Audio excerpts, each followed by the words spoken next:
llama crisis, la inevitable senda de la iglesia.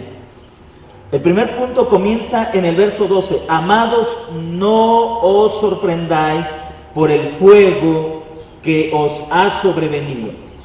Lo primero que el apóstol Pedro le dice a la iglesia es que la persecución no debe causarles sorpresa.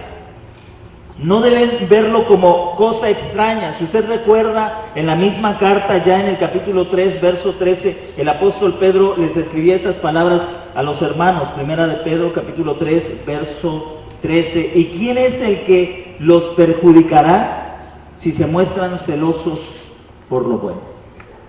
En otras palabras, Pedro le estaba diciendo a la iglesia, si ustedes se muestran, hacen el bien, ¿quién los va a perseguir? Bueno, esa es una parte. Y lo hemos visto, hermanos, que nosotros somos llamados a imitar el ejemplo de Jesucristo, a ser justos, a hacer obras que manifiesten la bondad, la rectitud y la justicia. Y lo lógico sería que si tú haces el bien, coseches el bien. Pero en el mundo caído, si tú haces el bien, sufres persecución. Probablemente la iglesia estaba haciendo, algunos creyentes estaban haciendo algunas cosas que como creyentes no deberían hacer, y Pedro les insta, hagan lo bueno, no sufran por ser pecadores. Si ustedes hacen lo bueno, ¿quién los va a perseguir? Pero también les muestra que la persecución, a pesar de hacer lo bueno, no debe ser causa de sorpresa.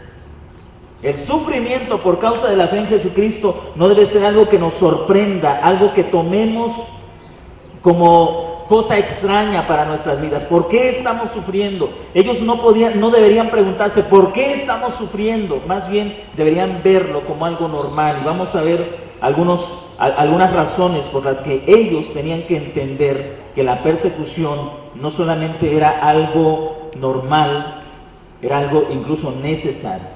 En primer lugar, la persecución no debería causarles sorpresa, porque el Antiguo Testamento advierte respecto a este problema. Vamos a considerar algunos pasajes. Isaías capítulo 10, verso 12.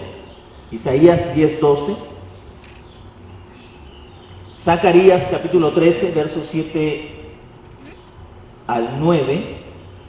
Isaías capítulo 10, verso 12. Zacarías 13, versos 7 al 9. ¿Alguno de ustedes tiene esas dos lecturas, hermanos? Isaías 10, 12 y Zacarías capítulo 13, versos 7 al 9.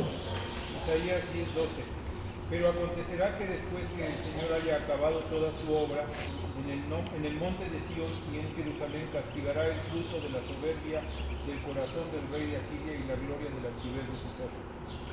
Ahora, ese versículo está hablando de un juicio que Dios que derramó sobre la nación de Israel.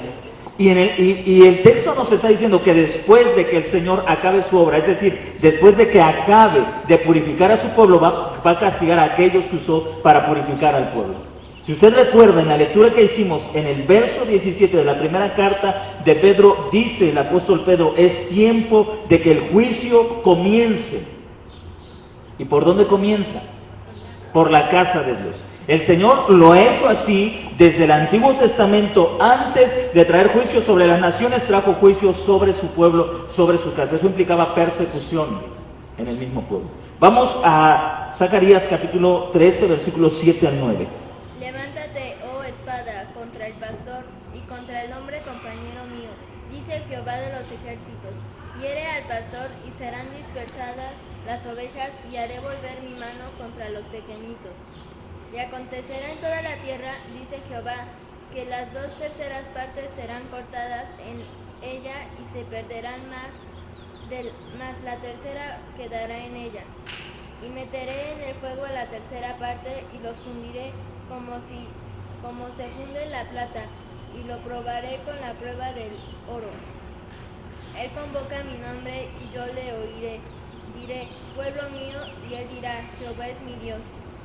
Ahora, observe usted cómo en este caso los juicios que se están hablando sobre Jerusalén tienen que ver con una obra que Dios está realizando.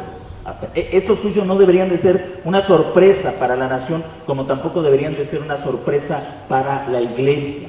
La persecución en el aspecto más profundo de ella tiene que ver con lo que Dios está haciendo sobre su pueblo.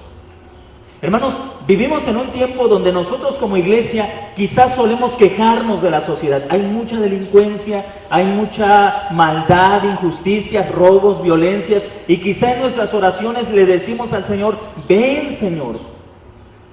Pero, o quizá le decimos, Señor, castiga a esos impíos, castiga a esa gente, pero entendemos que el juicio de Dios sobre los gentiles no vendrá inmediatamente, hermanos. ¿Dónde tiene que iniciar? En la casa. Nos quejamos de la sociedad, pero no nos damos cuenta que la iglesia necesita ser purificada, que la iglesia necesita ser pasada por el fuego de la prueba. Más adelante vamos a ver la necesidad de esto, pero el apóstol Pedro les enseña a los creyentes que la persecución no debe ser algo extraño para ellos, porque Dios siempre que comienza a juzgar, comienza por su casa, para purificar su casa y después juzgar a quienes no son creyentes. Por eso es que Pedro comienza con esas palabras: no se sorprendan por la prueba de fuego, como si algo extraño les estuviera pasando. No debe ser sorprendente, no debe ser una sorpresa para la iglesia. En segundo lugar, hermanos, la persecución no debería de sorprender a los creyentes, a la iglesia, porque el mismo Señor Jesucristo habló de ello. Vamos al Evangelio de Mateo, capítulo 24, verso 9. Mateo 24, 9.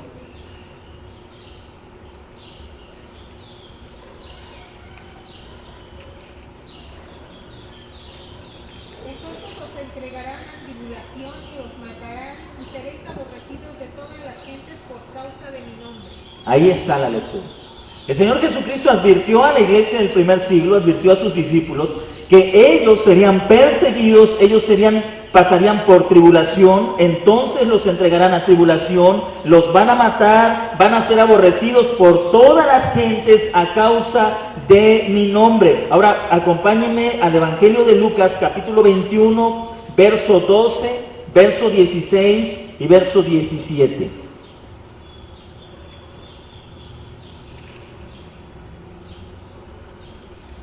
Evangelio de Lucas, capítulo 21, verso 12, verso 16 y verso 17. Cuando tengan las lecturas pueden hacerlo.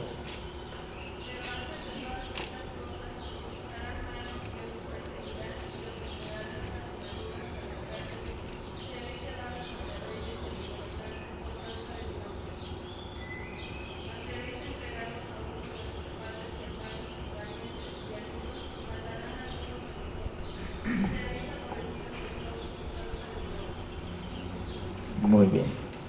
¿Se da cuenta cómo esos tres versos, verso 12, 16 y 17, hablan de que la iglesia del primer siglo tenía que pasar persecución? Para nosotros es más fácil estudiarlo que entenderlo, ¿verdad que sí? Es más fácil estudiarlo que entenderlo, porque no estamos viviendo esa situación. Quizá podemos imaginarnos el terror de la iglesia, el terror de los hermanos, el terror de los creyentes al sufrir esas persecuciones, pero no entendemos lo que eso implica, porque no lo sufrimos de manera, no es nuestra experiencia. Ahorita, hermanos, en todo el tiempo que nos hemos reunido, el Señor nos ha dado la gracia de comenzar nuestra reunión, de cantar con tranquilidad, de sentarnos a estudiar la Escritura con tranquilidad. Terminamos nuestra reunión, regresamos a casa y generalmente todo está en paz. No hemos sido interrumpidos en la reunión, nadie nos ha amenazado a la mitad de la reunión, nadie nos ha prohibido que nos reunamos, no tenemos que ir cambiando de lugares de reunión para no ser encontrados, para no ser hallados. Todos nosotros sabemos que el próximo domingo, si el Señor lo permite, nos vamos a ver aquí en el mismo horario, y no estamos con la angustia de pensar, ¿qué tal si en este momento entran, nos amenazan, matan a algunos de nuestros hermanos, golpean al pastor? No estamos con esa angustia o con ese temor. Tenemos la libertad de reunirnos sin que nadie estorbe nuestra reunión. En la iglesia primitiva ese no era el caso. Todo esto tiene que ver, hermanos. Usted recordará que hemos venido hablando de que la nación de Israel en el año 70 fue juzgada por rechazar a Jesucristo. Y el Señor fue paciente y antes de traer juicio sobre la nación, permitió o guió a la iglesia en medio de la persecución. Y le repito, vamos a ver cuál era la necesidad de que la iglesia pasara por la persecución. Pero quiero hacer énfasis en esto. Para los creyentes, para la iglesia del primer siglo, la persecución no debería de ser cosa extraña, primero porque el Antiguo Testamento nos muestra el patrón de que Dios juzga a su pueblo antes de traer juicio sobre las naciones.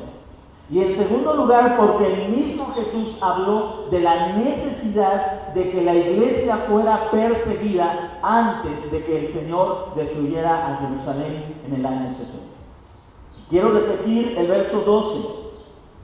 Pero antes de que pase todo esto, la gente los tomará a ustedes como prisioneros, los perseguirán, los juzgarán en las sinagogas, los meterán en la cárcel. Serán obligados a presentarse ante reyes, ante gobernadores, que les harán todo esto por ser ustedes mis seguidores.